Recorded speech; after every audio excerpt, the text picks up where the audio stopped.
Hi, everybody. Welcome back for another segment of microeconomic theory. We're here today to talk about the problem of intertemporal choice, which is essentially the problem of thinking about how consumers decide how much to save and how much to spend, how much to consume in the present versus how much they need to consume in the future.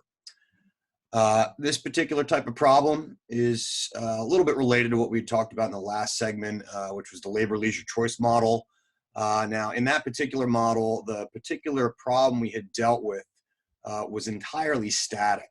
The decision was being made not across time periods, but rather within a particular time. You could think about within a given day, right? How much leisure are you willing to give up to work in order to finance your consumption needs to survive? Next, we're going to consider an application of the utility maximization framework in order to analyze a dynamic decision-making problem in the context of intertemporal choice.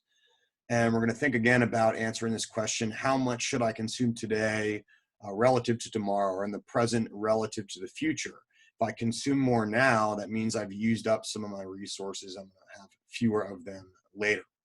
And again, we're going to use a simple two-period, two-goods framework to analyze this problem of intertemporal choice. And our goal here is to explain really the supply of savings, the supply of capital. And as you're going to see in macroeconomics, the supply of investment capital comes from individuals saving money. When you put your money in the bank and you save it, the bank actually takes that money and they loan it out to small business owners. That's who we call investors in macroeconomics, the ones who demand loanable funds. So again, similar to the way the labor-leisure choice model explained the supply of labor, we're going to use the intertemporal choice model here to explain the supply of capital. Really, how does an individual choose to save their funds? So we're going to apply the utility maximization framework to a problem that has two periods. We'll allow period t to represent the present and period t+1 to represent the future. And the consumer is going to live for these two periods. They die at the end of the second period, meaning from a monotonicity standpoint, it's going to be optimal for the consumer to exhaust all of their resources at the end. The problem essentially entails, again, understanding how an individual negotiates this trade-off between present consumption in period t, versus future consumption in period t+1.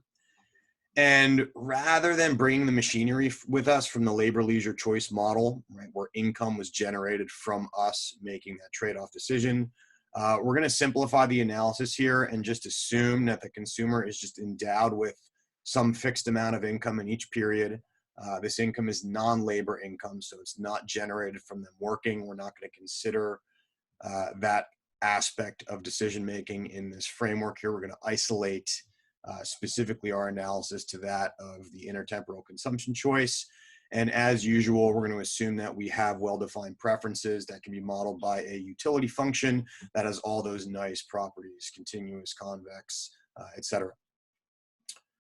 Now, in terms of transferring resources to the future, we're going to make the assumption in this modeling framework that the consumer has access to some sort of financial institution that pays them a constant rate of return of R on any savings in between periods t and t+1. And you can think of that rate of return as like the interest rate that maybe a bank pays you if you save funds there. Or maybe if you own a stock, you buy a stock, it pays you some rate of return based off of the appreciation and the dividends paid by that stock. So there's some financial institution, some financial sector, the consumer can go there and they're able to save. Note that the quantity of savings in our model is just going to be the difference between the income they have in period t and how much they consume in period t. And in the event that y is bigger than c, that income is larger than consumption, then this means that the consumer is a saver. However, it is possible that the consumer consumes more in the present than the income they have because they had borrowed money against their future income.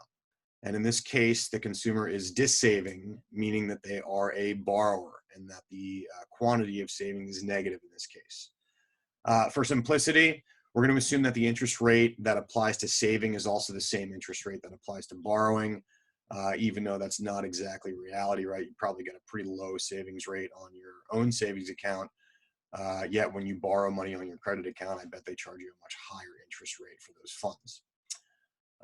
Now, in terms of constraints, we're going to deal with combining constraints, much like we had done in the labor-leisure choice framework, but we're going to have separate resource constraints for each period that we're going to think of combining. Okay, so again, given the consumer's endowment of income, the constraint on resources has to imply that the income endowment in period T be fully exhausted between dividing that income across savings and consumption. So the resource constraint in period T says our income can go to two things. We can either consume it now or we can save it for later. Note that this is the same definition that implicitly defined the quantity saved in the previous slide. We just solved for S, we isolated that. In the future period, in period T plus 1, the consumer is going to have two sources of expenditure, two sources of income.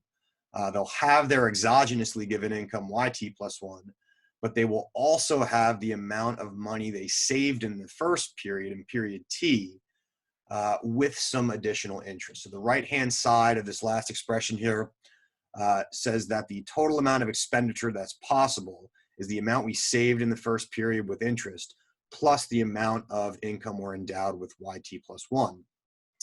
And since the consumer does not live past the future period T plus 1, there is no more savings to be considered, so we don't need another savings term on the left to allow the consumer to take more resources past T plus 1, because that would not be optimal.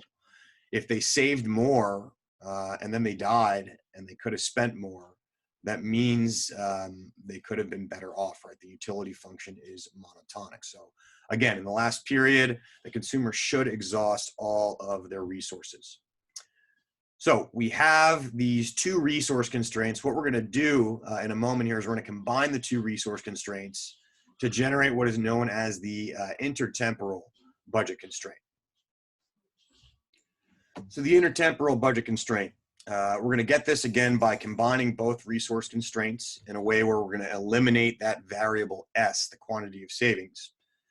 So again, the period T resource constraint, we can rewrite this and solve for savings directly. We're going to substitute that expression for savings into the T plus 1 period resource constraint. And this can be simplified if we distribute that 1 plus R factor into income in period T and consumption in period T. We move the negative term involving consumption to the left, and we wind up with what is known as an intertemporal budget constraint. Okay, and we're going to refer to this specifically as something known as the future value budget constraint. And I'll explain exactly what we mean by that in a moment. So we combine those two resource constraints, and we've arrived at the following condition here. And the left-hand side of this equation, you can think about that as measuring the future value of consumption expenditure, right? CT, that is the present value of consumption, but then if we accounted for the interest rate, that would transfer that amount of money into future dollars. And the right-hand side is simply rather interpreted as the future value of income. So this intertemporal budget constraint suggests that the future value of our consumption cannot exceed the future value of our income. And specifically, it must exhaust the future value of our income due to the monotonicity of our preferences. So this particular budget constraint, we're going to refer to this as the future value budget constraint because everything is being measured in terms of future values. Now, if you're not familiar with the idea of future and present values, we're going to take a little bit of a hiatus here. I'm going to explain how the difference between present and future values works, and then we'll come back and revisit this constraint. So we're going to start off here by thinking about leaving some amount of money, we'll call it PV, the principal value of an account, in there for 1 year at a compound interest rate. And it's going to be an annually compounded interest rate. And the question is, if we leave PV dollars in the account, you know, how much money is in that account after one period? And if we were to do that, we could see if we started with PV dollars and we left it in there, then the next period, we would have our original principal, which is PV in red here, but we would have a second term, RPV, which is the interest payment, the interest that we would accrue on that principal. And you'll notice we can factor out a PV from both terms here. And the future value now we can define as just this factor 1 plus R times PV, which again was the principal value or the present value in the account. We could think about doing this for another period if we let that money sit there for 2 periods. Okay. Then we would essentially be multiplying by 1 plus R 2 times. So 1 plus R squared times the present value, and that would give us the future value of the account after 2 periods. Okay, so hopefully you can think about this. If you look at that portion of the equation in red here on this slide, we should be able to generalize how to calculate the future value in T periods if you were to let that present value PV sit there over T periods accruing interest. And we could generalize this using the following future value, present value relationship. Now, often it is also convenient to be able to think of values not just in future terms, projecting them forward into time, but thinking about them in present terms by projecting them backwards into time. So we could easily take this relationship and we could flip it on its head and ask the question, for a given future cash flow or for some given future benefits flow occurring T periods from now, how much is that future benefits flow worth in present value in today's dollars? So we would just be isolating the PV term in terms of FV. Okay, so what we can sort of see here is that if you wanted to project a value forward 1 period into the future using compound interest, we would multiply by this factor 1 plus R. To project the values backwards 1 period, we would divide by this factor 1 plus R. So I want to go from present to future, I multiply by 1 plus R. If I want to go from future values back to present values, we would divide by this factor 1 plus R. Right? So again, I want to go forward, multiply by 1 plus R, go backwards, divide by 1 plus R. So let's go back to the future value budget constraint. See what I did there? We can rewrite the future value budget constraint in terms of present values now. So if we started here where we had left off with our future value budget constraint, okay, we could divide the entire equation through by this factor 1 plus R, and that's going to convert every term from period T plus 1 values back into their associated period T values, leaving us with an identical algebraic expression, but with a slightly different interpretation. Written in this particular form, we can interpret that intertemporal budget constraint as really representing the present value budget constraint, where the left-hand side now is interpreted as the present value of consumption, whereas the right-hand side is now interpreted as the present value of income. So we really have the same implication, whether it's in present dollars or in future dollars.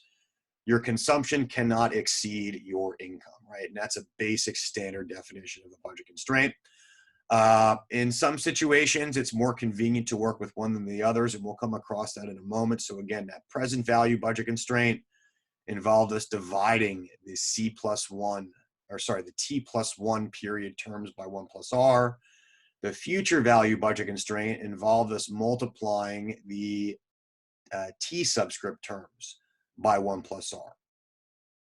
Okay, so again, although these two equations are algebraically identical, it is sometimes more convenient to work with one form than work with the other. For example, the present value budget constraint's got some fractions in it, and that may not be tractable in every situation.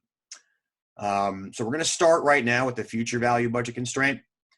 The reason I'm going to do that is because we're going to graph the budget constraint, and we see that I've put CT plus 1 on the vertical axis here, and the future value budget constraint already has CT plus 1 somewhat isolated for us. So we're just going to solve for that y-axis variable again. And we're going to recognize here that we do have the equation of a line, right? We get y equals b plus mx form here. Again, recalling that yt plus 1 and R, these are all constant parameters of the problem, right? We're given income and prices are fixed. We can't affect those prices either. Okay, so we have this downward sloping straight line budget constraint, right? I can see that C is the x-axis variable and there's a negative term in front of it. So it's downward sloping given that R is positive. And if we thought about calculating the vertical axis intercept, that would correspond to us consuming nothing at the present in period T. So we'd substitute a 0 in for the red term, CT. And if we did that, we could compute the value of the vertical axis intercept. And we would see that if we didn't consume any of our income today, then the most amount of consumption we could consume in the future in period T plus 1 is all of our first period income saved plus the income endowment we get in period T plus 1. So all of period T's income saved is 1 plus R times YT, and then we add to that the income endowment we're given in period T plus 1. Okay, so this is the vertical axis intercept here. In order to generate the horizontal axis intercept, I'm going to start back with the present value budget constraint because in this case, CT is almost already isolated for us. And I can solve for the x-axis variable here. I subtract everything else to the other side. And I now see that if we want to find the horizontal intercept, let's assume that consumption in period T plus 1 is 0, meaning I consume all of my income, present and future income. Now, how do I consume my future income now? Well, I go to the bank, I take out a loan at that interest rate of R, and the bank would give me my future income, but in present value terms. So if this is the case, if CT plus 1 is 0, the maximum amount of consumption I can enjoy in the present in period T is equal to my income in period T plus the present value of my future income, which is the most the bank would give me in that loan. So that is, again, the discounted present value of all of my income. My present income already measured in T period dollars, and my future income, which has been discounted back into T period dollars. Okay, now I'm going to go back to that future value budget constraint. Okay, we isolated the x-axis variable here. Actually, this should say the y-axis variable. That is a minor typo, my apologies. And if we do that, we can see here, once we solve for the y-axis variable, we can look at the coefficient on CT, and we see that that coefficient is minus 1 plus R. So that must be the slope of that budget constraint. You can also calculate the rise divided by the run. It's a little hairy because of the fractions there, but you get a common denominator, you do that. You should find that the magnitude of the slope is that factor 1 plus R. Okay, the other element of the budget constraint that we're going to look at here is a very specific allocation that involves the consumer not saving anything and not borrowing anything. So basically, if there was no financial institution, okay, then the consumer would have to consume what he was given in the present, and he'd have to consume what he was given in the future, and there would be no way for the consumer to transfer the resources between those two periods. Okay, so in this diagram, the allocation that we're going to look at here, the no borrowing and no lending allocation, occurs where consumption in each period is exactly equal to the level of income in each period. Okay, note that at that particular point, okay, the consumer is not using the financial system, they're not saving or borrowing, meaning if the interest rate were to change, that point would always be affordable. That point will never change. And this has important implications when we think about the comparative statics with respect to how the budget constraint will change if we considered a price change in the interest rate environment. So let's go ahead and do that. Okay, here's more or less the full picture. Recall again, using the future value budget constraint where we had solved for the y-axis variable, we recognize that the slope of this constraint was negative 1 plus R. Okay, so it should be the case that an increase in the interest rate is going to make that slope steeper, right? More negative. Decrease is going to do the opposite. And we're going to go ahead and consider the comparative statics of a change in the interest rate, not on the utility maximizing solution here, but just on the budget constraint itself. Okay, so first we'll take a look at the case where we have an increase in the interest rate. if the if the interest rate increases, there's a few diagrammatic implications here of that happening. You'll notice first and foremost, if you look at the y-axis intercept in the budget constraint, that's going to wind up shifting upwards. It's going to wind up increasing because R has gone up. The future value of the income saved is going to wind up increasing. Okay, the other thing that happens at the same time is the horizontal intercept is actually going to shift inwards and decrease, because at higher interest rates, the present value of our future income actually goes down. Okay, this means then, as the third implication, the slope of that budget constraint's got to get steeper. It's going to pivot. And the fourth implication, and this is related to our observation earlier, that the no borrowing, no saving point never changes, the budget constraint actually rotates around this point. It's going to rotate around the no borrowing and no saving allocation. Now, what happens if the interest rate decreases? Well, that all works in reverse. If the interest rate drops, then the y-axis intercept is going to shift downwards, right? Our future savings is not worth as much.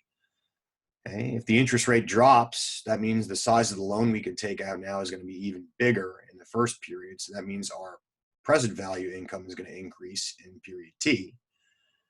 And you'll notice if this happens, it means the slope has to get flatter. And again, we're going to wind up seeing this rotation around that no saving, no borrowing point. Okay, so price change here works a little bit differently than in the other standard models we've looked at. Now, income changes, luckily for us, income changes in either present or future income do shift the budget constraint out in parallel fashion. So again, we could think about increasing either present or future income, which shift the budget constraint out to the right or upwards. Decreases in either present or future income would shift that budget constraint down. So again, we get these parallel shifts, and the slope of the budget constraint, which does not depend on the income endowment in either period, does not change. Okay, now, given that we understand how the budget set works, what the budget constraint is, and we've looked at some comparative static content, we could think about characterizing the optimal bundle here. So again, given our utility function, we could think about the indifference curve mapping that identifies the optimal bundle, CT star and CT plus 1 star. And this occurs wherever, the best indifference curve is tangent to the budget constraint in the case of an interior solution. All right, so notice in this particular situation that I've drawn here, the consumer is actually a saver. In this particular situation, the tangency occurs above the no borrowing, no lending allocation, YT plus 1 and YT. And you'll notice if you look along the x-axis, YT is actually bigger than CT. Right? YT is bigger than CT. And that implies, right, if YT is bigger than CT, that means we must be saving income. If I didn't consume all of my present income, well, we know I don't waste it. I must have transferred it all to the future. The other thing we can see here is that we were able to consume more in period T plus 1 than the income we were given in period T plus 1. So how is that possible? Well, it must be because we saved some of our period T income, implying that savings has to be positive. And again, we can measure savings, the difference between Y and C in period T. We can see that here along the horizontal axis. Now, you'll notice this is very sensitive, this result here, that the consumer is saving, sensitive to how I drew that indifference curve. If the consumer had different intertemporal preferences across consumption, okay, then it could be the case that the consumer is actually a borrower and chooses an optimal allocation below the no borrowing, no savings allocation on the budget constraint. So in this particular situation, when the consumer is choosing a tangency point below that no borrowing, no savings allocation, again, three things are going to be implied, right? The consumer is consuming more in period T than the income he has, and that's only possible if he borrowed against his future income. Okay? And that happens here because he's consuming less in the future than the income he's endowed with in period T plus 1, implying that the consumer must be borrowing or dissaving. okay, that the savings quantity is actually negative. It could also be the case that that indifference curve is perfectly tangent right at the no borrowing, no lending point. Okay, that could happen too. Right? But we're going to think really about these two particular cases, the consumer being a saver and the consumer being a borrower. Right, so again, here is the quantity of savings in the borrowing case along the horizontal axis. Now, if we wanted to think about the region along the budget constraint where the tangencies could occur, where the consumer is saving, that has to occur along the orange portion of the budget constraint. So depending on the indifference curve shape, right, depending on their preferences, tangencies could occur anywhere on that budget constraint. Or maybe a corner solution, but if it happens in this orange region in the upper part, okay, then the consumer is absolutely saving. Okay, in that region, consumption in period T is smaller than income in period T. Consumption in period T plus 1 is larger than income in period T plus 1, which means we must have transferred some resources from period T to period T plus 1. However, if the consumer is a borrower, then they're choosing an allocation on the lower portion of their budget constraint below that no borrowing, no savings allocation. And if they're in that orange region in this case, then we see the opposite. We're consuming more in the present than we have in the present, which means we must have pulled some resources from the future so that our consumption in the future is less than the income we were given in the future, implying we are dissavings. We are borrowing in this case. So what we're going to do next is we're going to formalize the optimization problem by writing out the Lagrangian. Pretty standard here. We want to formalize the utility maximization problem.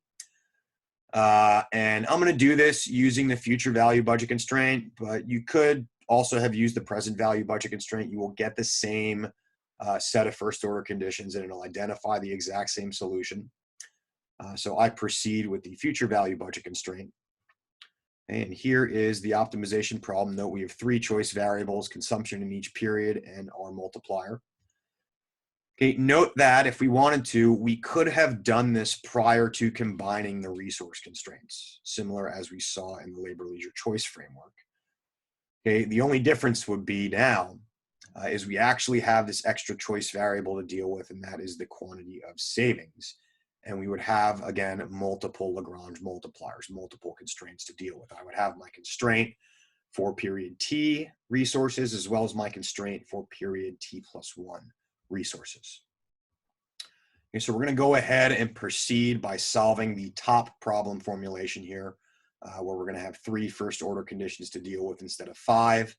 Again, recall if we did use the bottom one, the last 2 first order conditions with respect to lambda and mu, those would essentially result in us combining those 2 constraints anyway and winding up with the top problem. So we've already done a little bit of simplification for ourselves, and we can derive the associated first order conditions. They're very familiar. With respect to CT, we get the marginal utility of CT, of consumption in the present, is equal to lambda times this 1 plus R factor, or the difference between those is equal to 0. When we take the derivative of the Lagrangian with respect to consumption in the future period, we get a similar condition, but the future value of consumption, or the price of consumption in this model, is normalized to 1. And as usual, when we take the derivative with respect to the Lagrange multiplier, this allows us to recover the constraint. So we have a system here really of 3 equations in 3 unknowns to identify those 3 choice variables. So as usual, if we combine the first 2 first order conditions, okay, we will be able to generate our tangency condition. So I'm going to take that first order condition with respect to present consumption, and I'm going to isolate lambda. Okay, I do the same thing for my future consumption. And the first order condition with respect to future consumption, again, very, very similar. Okay, and we've isolated lambda here. And now we eliminate the multiplier, setting those lambdas equal to each other, and we can derive this very familiar condition that says the marginal rate of substitution, the magnitude of the slope of the indifference curve, has to equal the magnitude of the slope of the budget constraint itself, which was 1 plus R. Recall again, the ratio of marginal utilities defines that marginal rate of substitution value. And we're going to go ahead and look at this particular equation from a slightly different perspective, as you will see this quite a bit if you take intermediate macroeconomic theory or you go into upper division macroeconomic theory, where dynamic problems are much more common. So if we were to solve the tangency condition by combining it with the third first order condition, which was us recovering that constraint by taking the derivative of the Lagrangian with respect to lambda, then we would have a system of two equations and two unknowns in terms of the consumption values, CT and CT plus 1. And that's 2x2 system of equations and unknowns would allow us to identify or solve for algebraically the optimal bundle at the interior solution. Now, the tangency condition in this two-period model framework that we've been dealing with has another name. And in macroeconomics, we refer to this condition as the Euler condition or the Euler equation. And the Euler equation basically tells us how, if we're consuming over time, and this applies actually even if we have more than two periods, but there has to be a relationship between your consumption and any two adjacent periods along an optimal trajectory if you're maximizing your utility over your lifetime, over the life horizon of the problem here. So the left-hand side of the Euler equation, that is the marginal utility from consuming another unit in the present, or you can think about it as the marginal disutility if we didn't consume one unit in the present. And if we instead shifted that unit to the future, then remember, when we save it, we make some interest on it. Okay, so the right-hand side of the Euler equation is interpreted as the marginal utility from shifting a unit of present consumption to the future with the accrued scaling of the interest. So if that equation did not hold with an equality, like suppose the left-hand side was bigger, that says the marginal utility of today's consumption is bigger than the future value of the marginal utility of the future consumption, in which case you would want to then shift your consumption from the future towards the present. You get more quote-unquote bang per buck by consuming CT than you do by consuming another unit of CT plus 1. However, if the right-hand side of the equation was bigger than the left, then that says your marginal utility from consuming in the future is actually higher than in the present. And then in that case, you should shift your consumption from the present towards the future. Okay, so you will see this if you take Econ, I think 110A, you should see this towards the end when you look at consumption decisions and optimal savings. Now, in terms of figuring out how much the consumer is saving, we've already seen how to think about this. But again, once we found the optimal bundle here, we can use that period T resource constraint to recover the quantity of savings from the consumer's end. And again, note that our solution here, we've been abusing the notation a little bit. Our solutions are, again, all functions, right? Consumption in period T and T plus 1, they are both functions of income and prices, right? Income endowments and the interest rate. Okay, similarly, the optimal savings function also depends on these variables. Okay, and we're going to now think about substitution and income effects. Go back to comparative static content and the utility maximizing solution here. And we're going to think about what happens to savings when the interest rate goes up or down. Okay, so when interest rate change affects the relative price of consumption today versus consumption tomorrow in our model.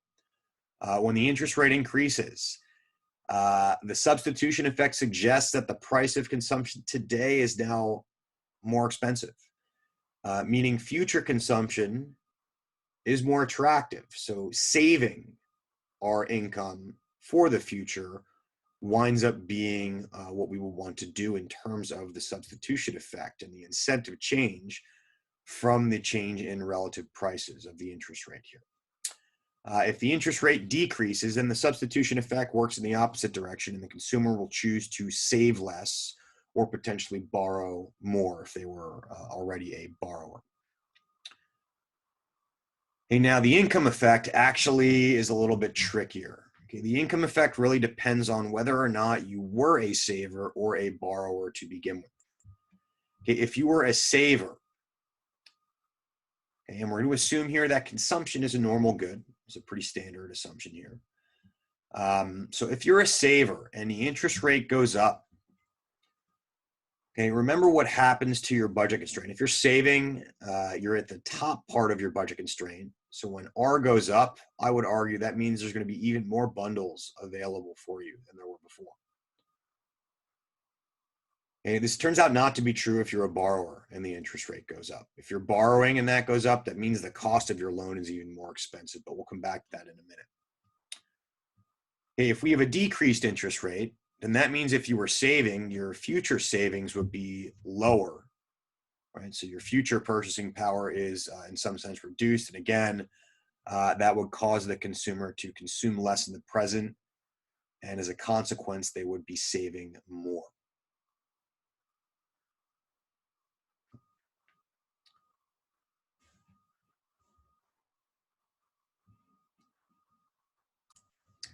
Again, the reason why the consumer is choosing to consume less with respect to the income effect specifically here is because we're assuming consumption in both periods is a normal good. So if their purchasing power decreases, then the consumption is going to decrease in both the present and the future. However, if the consumer was a borrower, then the increase in the interest rate actually has a slightly different effect in terms of the income effect. So for a borrower, an increase in the interest rate actually reduces a borrower's purchasing power since the present value of their future income goes down. If the interest rate goes up, the borrower's same allocation is no longer affordable. That's not the case with the saver. If the interest rate goes up with the saver can still afford their optimal bundle and they can afford even more than that. Okay, so in this case, they have an interest rate increase for a borrower. Okay, because consumption is a normal good, and we've argued that the increased interest rate reduces purchasing power, that means both the present and the future consumption will be reduced. And if present consumption goes down and present income is constant, that means the consumer must be borrowing less. The consumer must be borrowing less, given that they were already borrowing, given that they're already saving a negative amount. Okay.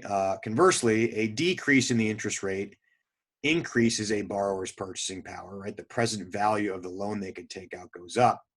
So again, holding other factors fixed, this would cause the consumer to consume less in the present and future. And again, if they're consuming less in the present, that means for a given value of their income, if they're consuming less in the present, they must be borrowing more. Apologies, just caught this typo here. Less should be more in red in this term here. So again, the decreased interest rate from the income effect perspective, this increases a borrower's purchasing power. So if their purchasing power goes up and consumption in both periods is a normal good, then the consumer is going to respond by consuming more in both the present and the future. And if they're consuming more for the same amount of income that they have in the present, this means they must be borrowing more as a result. Okay, so to summarize these effects here, we've noted that income and substitution effects, they work in opposite directions with respect to a change in the interest rate. And this is specifically for a saver. This is actually going to happen. For a borrower, we're going to see that there is not really this issue of those two effects working against each other. When the interest rate rises for a saver, the effects on savings can be ambiguous. Okay, the substitution effect said we should save more. Right, present consumption is more costly. We should shift consumption to the future. But the income effect said save less. Right, at higher interest rates, I don't need to save as much money to have the same amount of future consumption, so I can afford to save less. Okay, so whether or not the consumer saves more or saves less, this is ambiguous. Okay, however, if the consumer was a borrower, then I'm going to argue that the effect of an interest rate change is actually unambiguous. The income and the substitution effects both work in the same direction. When the interest rate rose, the substitution effect, again, always is going to say to borrow less, which is the same thing as save more. Okay, but the income effect actually also works in the same direction if you are a borrower. It'll tell you to borrow less. Okay, so for a borrower, the effect of an interest rate change is unambiguous in terms of how it affects savings. But for a saver, whether or not an interest rate change causes savings to go up or down really depends on whether or not the income effect is dominating or the substitution effect is dominating. That is it. Stay tuned and hope you enjoyed. Have a good one.